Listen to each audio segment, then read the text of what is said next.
Sons refused to restore their mom's house after storm, learned a shocking truth later. Lonely Ella had given up on all hopes of getting the roof of her precious home fixed. But then, one day, a 6-year-old boy showed up and helped fix more than just the broken roof.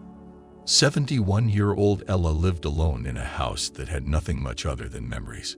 On the outside, the house looked like it was older than time itself. The facade had a thin layer of moss, blackened paint, and several cracks and stains that spoke of a home that had seen its sunny and rainy days. But on the inside, it was the most lovingly decorated little abode. Every corner of every room radiated with the love and warmth that Ella once had in her life.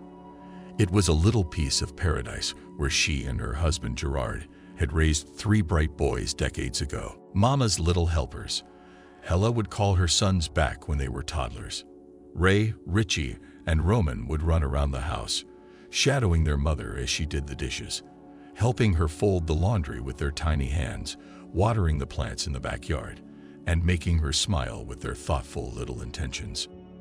Years went by, and after Gerard tragically died, the 3 siblings realized that their father had been the glue holding them together. Without him, their differences got bigger. The young men moved as far away from each other as they could and forgot that they still had one parent left, yearning for their love. Ella had been living a life deprived of that love for more than 30 years, and by now, the home was the only piece of that beautiful past left in her life. That's why it broke her heart when a storm hit her old town and brought a part of the house's roof crumbling down to the ground. The day after the storm, Ella tried calling her sons to tell them about the roof. They may not care about me, but they'll at least care about the house they grew up in, she thought. But like every other time she had tried to reach out to her sons, nobody wanted to step up and help. "I'm too busy to just drop everything and go there, Mom. Ask your other precious sons." Each of the young men had the same hurtful thing to tell her. The house had flooded with rainwater, and Ella hurt her back while trying to get rid of the water, but she managed.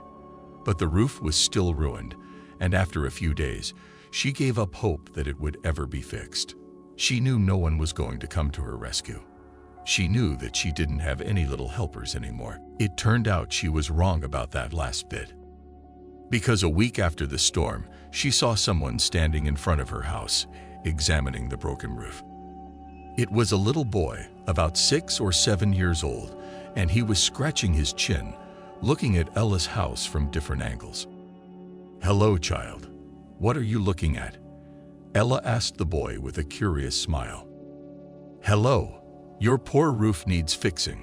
Can I help?" The boy's unusual kindness almost made her eyes well up because it reminded her of her own boys when they were his age. "Thank you, dear, but your tiny hands might not be able to do much. My big old hands can't do anything about it either," Ella said, showing the little child her hands. "I really can help. Our roof was broken by the storm too, but Daddy fixed it up in less than a day. And he said he couldn't have done it without my help."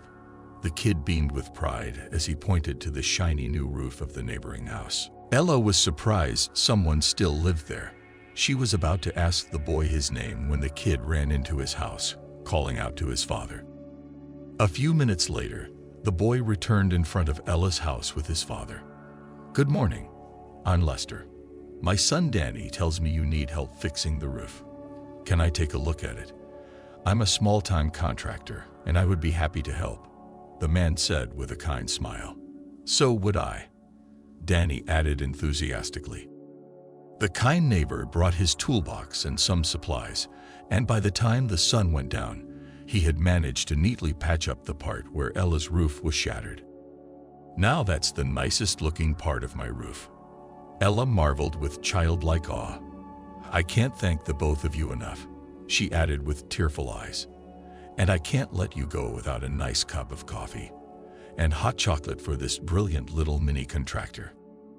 Lester wasn't very keen, but Ella and Danny insisted, so he stayed for a while.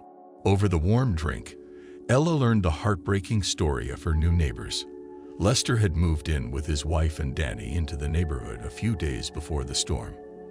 They used to have a slightly more comfortable home in the city, but they had been struggling financially for quite a while. My wife, Sue, is sick. She has a rare heart condition that can only be treated by a handful of doctors around the world. So you can imagine how much it must cost. Lester's voice shivered vulnerably. She got sick a year after Danny was born, and it's been hard ever since. But I haven't given up yet. We moved into this smaller place to save up on rent, and I started seeking odd jobs to add to the savings. My Danny is a gem too. He comes back from school and goes straight by his mother's bed, talking to her, listening to her, and taking care of her small needs. We're all hopeful, but still, I can't shake off the feeling that I'm not doing enough. Lester gulped down his urge to burst into tears. The next day, Ella went to visit Sue, and soon, they became friends.